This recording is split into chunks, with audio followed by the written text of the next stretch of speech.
Hey alle sammen, det er den Mandial her, og velkommen tilbage til endnu et super fedt afsnit af Roblox. Okay baby, i dag skal vi spille Mining Simulator. Der er nemlig kommet en opdatering. Der er kommet en, der hedder Candyland opdatering, og lige nu har vi Candyland derovre.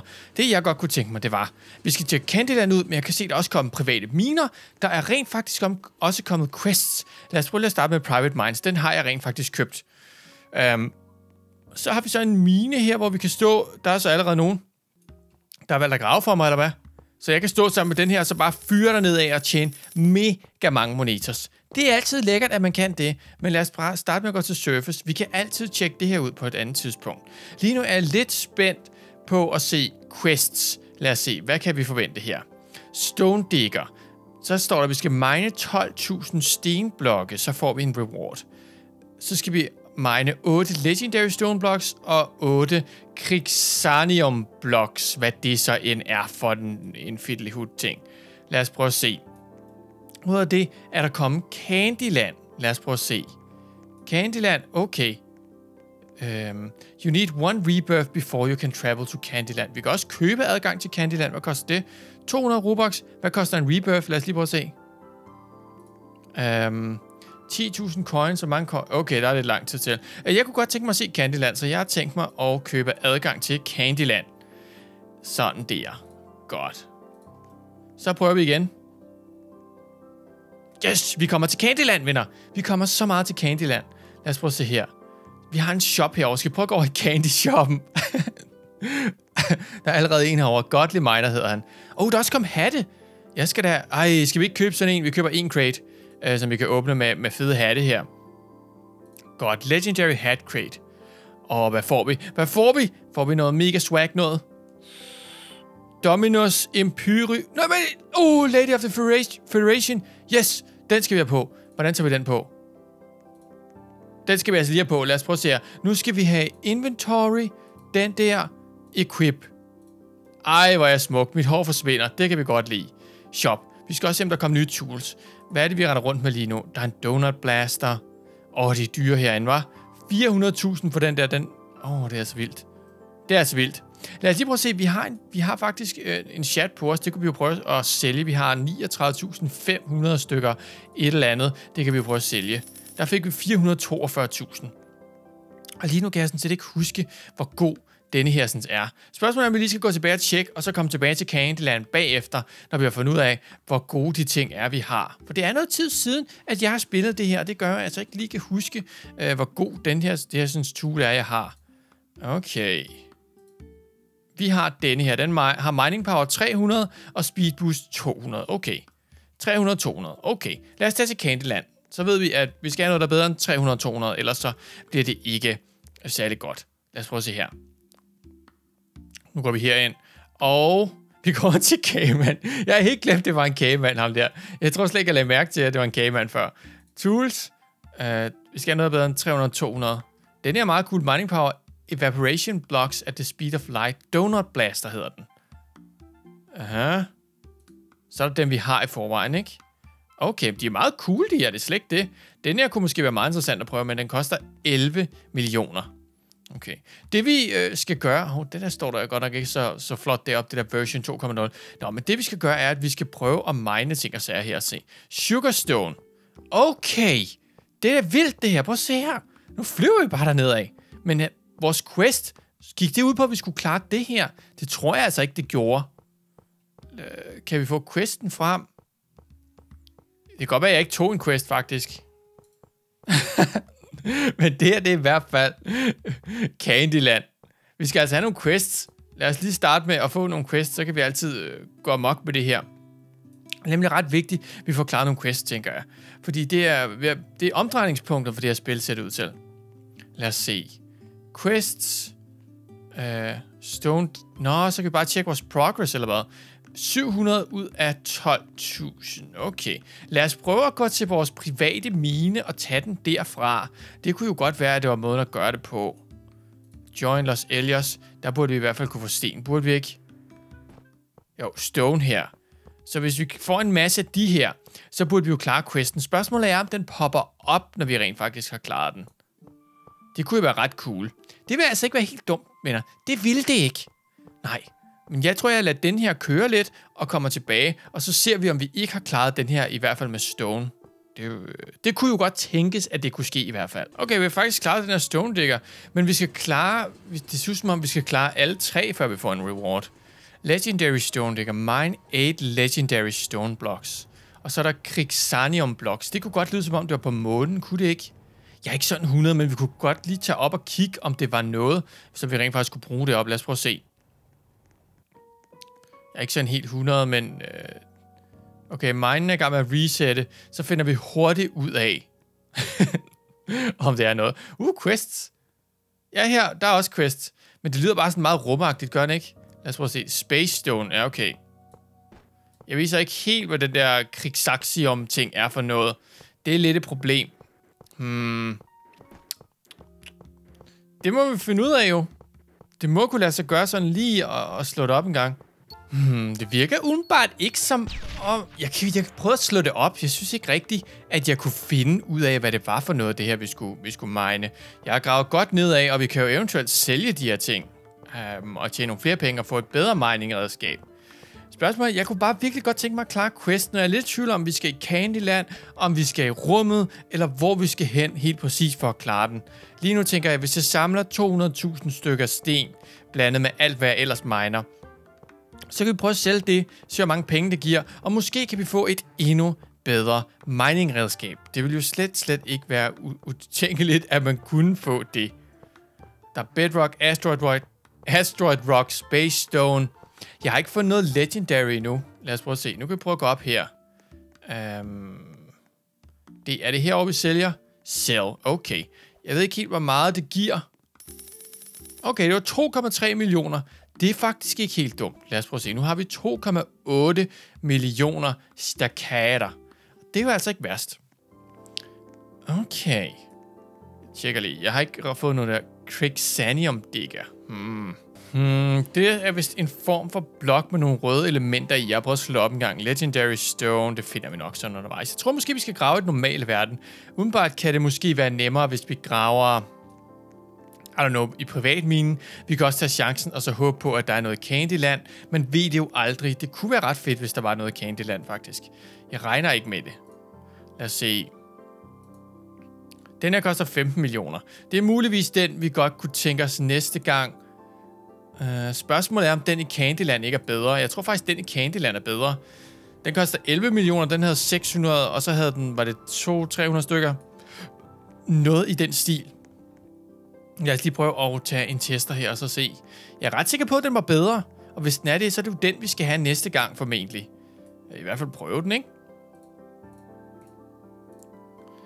Den hedder 650 og 150. Den virker ret interessant og koster 11 millioner. Spørgsmålet er, kan vi skrave det sammen? Vi må prøve at se. Samtidig kan vi jo så se, om der er nogle af de her elementer, vi kender fra jorden af. Lad os prøve at se. Der er ret mange ting. Sugarstone, Candyfloss og... Jeg tror, det er nogle helt andre ores, de her. Okay, Egg Candy. Det er nogle helt andre ores, de her. Okay. Men altså, hvis jeg skraver en masse sammen herfra, så prøver vi at sælge det. Og så skal vi altså have den der sådan gravedredskab herfra. Det vil altså være nice. Okay, vi har Smiley Turtle. Lad os prøve at se. Han vil gerne trade. Hvad vil han gerne trade? Dare offer. Så kan de give ting, eller hvad? Hvad vil du gerne trade, champ? Vi kan være en el. Yes. Skal jeg give dig noget? Værsgo, du kan få den der. Accept. Okay, så kan vi være en el. Nice. Equip.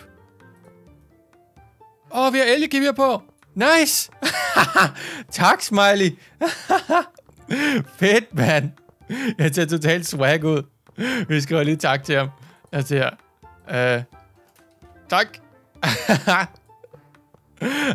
Nice, mand. Jeg ved ikke, hvad det var, vi gav. Jeg har gear på nu. Ej, hvor fedt, mand. Og vi kan sælge de her sådan ting lige om snart. Jeg er ret sikker på, at den quest, vi skal klare, vi ikke kan klare den i Candyland. Vi bliver nok nødt til at prøve at forsøge os med at klare den i den ordinære verden. Så spørgsmålet er, om vi ikke bare skal hoppe derover og så grave derover, for der er større chance for, at vi kan klare questen der. Lige her, der virker det ikke som om, at det kommer til at køre, nemlig. Lad os se, vi kan lige sælge en gang. 4,1 millioner fik vi for det der. Nice, nu har vi 6,9 millioner. Fedt, mander. Og vi skynder os straks. Det kan være, ved du hvad, vi tager Private Mines. Vi tager lige Private Mines. Okay, der. Join Private Mines. Og så miner Alien her. Sådan der. Yes, så kører vi bare derudad. Så skal vi nemlig bare unsafe her. Unsafe gravsted. Det er ikke helt optimalt. Men vi må lige se. Det kunne godt være, at vi kunne finde noget rigtig, rigtig guf hernede. Jeg regner ikke med det, men det kunne være. Men altså, kunne det ikke være helt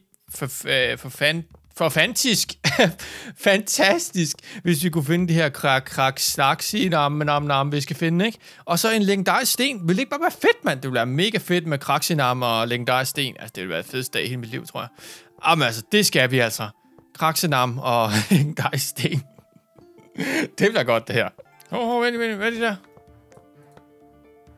Det er Kraxanium. Vi fik Kraxenam. Er det mere Kraxenam, det der? Det er en ruby. Vi fik noget Kraxenam. Er det Kraxenam? Jeg skal lige prøve at se, hvad der står. Red Rock, okay. Vi har fået en Kraxenam. Sådan der, mand. Kraxenam. Legendary Stone. Og så fik vi også en Legendary Stone, venner. What, man? Så har vi altså klaret noget af questen rent faktisk. Var det en Legendary Stone, der, eller var Kraxenam? Ruby og... Hvad er det der? Mythical Stone, okay. Jeg tror bare, jeg fortsætter. Jeg skal holde lidt mere øje med, hvad det er, der rent faktisk er. Var det Kraxenam, det der? Jeg ved ikke, om det var Kraxenam. Er det Legendary Stone? 337.000 af den der færd. Fedt, mand! Ej, nu kører det altså for os, venner. Jeg skal bare lære at holde lidt mere øje, hvad der sker her. Men vi er nede på et lag, hvor vi rent faktisk kan finde Kraxenam og Legendary Stone igen. Jeg tror, vi kommer til at klare den quest her. Jeg tror simpelthen, vi kommer til at klare den quest. Det bliver kongegodt. Kraxenam. Mere Unobtainium. Okay. Fedt, mand. Uranium, Mythic Stone. Ej, det bliver jeg altså glad for, det her. Jeg elsker de her navne, der er lavet, så Ellen ikke kunne udtale dem. Unobtainium. Okay. Jamen, det der bare... var det Kraxenam? Nej, det var en rubin. Ej, vi skal altså have et nemmere navn til Kraxenam. Det kan også være, at det er bare Kraxenam fra nu af. Venner, vi caller den lige her. På Ellens kanal hedder det Kraxenam. Det kan vi finde ud af at sige. Er den der? Er den der? Vent lige.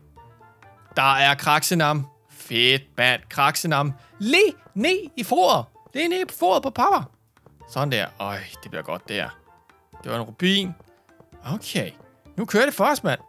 Det kører sindssygt for os, venner. Ej, det bliver godt. Hvad er det der? Er det en... den skal vi også have. Den giver 281.000 monetas. Der er altså kommet nogle pænt fede blokke i det her, siden jeg spillede det sidst. Det er bare godt, mand. Ej, det er fedt. Nu skal vi altså... Skal vi tage os lidt sammen her. Fordi det er meget vigtigt, at vi får de rigtige ting, og ikke de forkerte ting. Og hvad er det der? Lavastone. Og hvad har vi her? Lapis. Lapis er også lidt værd, må man sige. Det kan vi også godt mine. Vi skulle have sådan en, der bare minede. Jeg ved ikke, hvor mange ting. Det ville altså være fedt. Her Platinum fik vi der. Var det Kraxenam? Det er Kraxenam! Ej, Kraxenam. Gamle svinger. Så mødes vi igen. Det kan godt være, at vi skal op og have en status på, hvor meget Kraxenam vi har rent faktisk. Det synes jeg altså snart vil være på sin plads. Kraxenam og så de legendariske sten.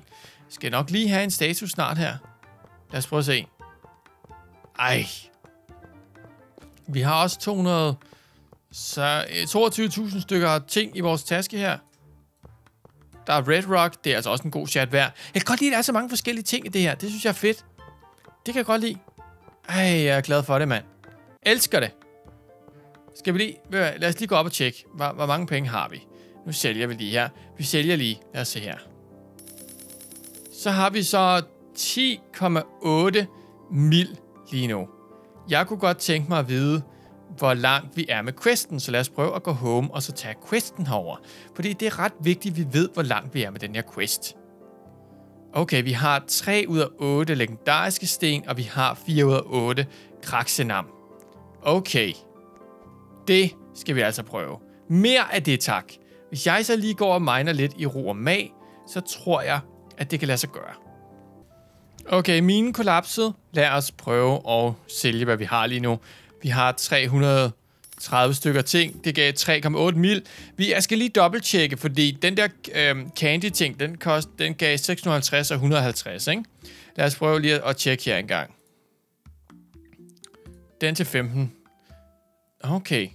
Så vi får lidt mere speed, den her, ikke? På den her. Men spørgsmålet er, om vi ikke skal tage den i Candyland, så den kunne jeg godt tænke mig at tage. Jeg tror også lige, vi tager den i Candyland, fordi den har lidt mere mining power. Den er lidt langsommere, men har mere mining power. Spørgsmålet er, om det vil komme os til gode, eller om det vil være en ulempe. Vi er nødt til at se, om den er god. Ikke? Og så kan vi også sige, at vi har noget for Candyland. Ikke? Vi køber den der 11 mil. Bum. Equipped. Så har vi den her. Lad os prøve at teste den. Vi skal have noget mere Kraxenam og legendarisk sten. Det virker som om, det er ret nemt at få i min private mine her, hvis vi bare graver langt nok ned. Den kollapsede så lige før, men det burde kunne lade sig gøre. Lad os prøve at se her. Godt.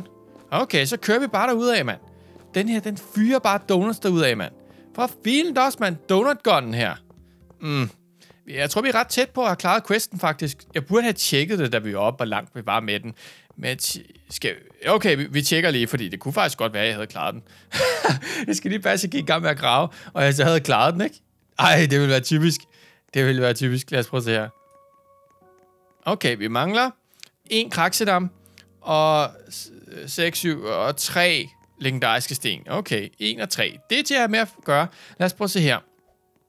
Det skal altså lige prøves. Så går jeg ned her. Okay, med min donut gun.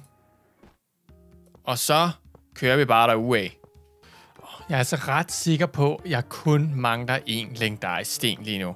Fordi jeg har fundet nogle Kraxenam. Og man har fundet 3 eller 4. Er det en legendarisk sten? Jeg er ret sikker på, at det er den sidste, vi behøver. Lad os prøve at se her. Nu tager vi til Surface. Og så tager vi til Return Home. Nu skal vi så se her. Jeg er ret sikker på, at det er den sidste. Yes. Vi får altså en epic chest her. Lad os prøve at se her. Hvad kan vi få fra den her? Vi får lapis. Jamen altså. Jeg synes ikke helt, det var det værd, men det var da meget. Så får vi lapis skin på den her. Ej, vores lapis gun her. Baby. Men venner, jeg vil runde episoden af her og sige tusind tak, fordi I så med. Hvis I kunne lide det, så kan I vise det meget nemt ved at fyre et super fedt like. Ellers så ses vi bare i et andet godt afsnit, venner. Oh yeah, baby.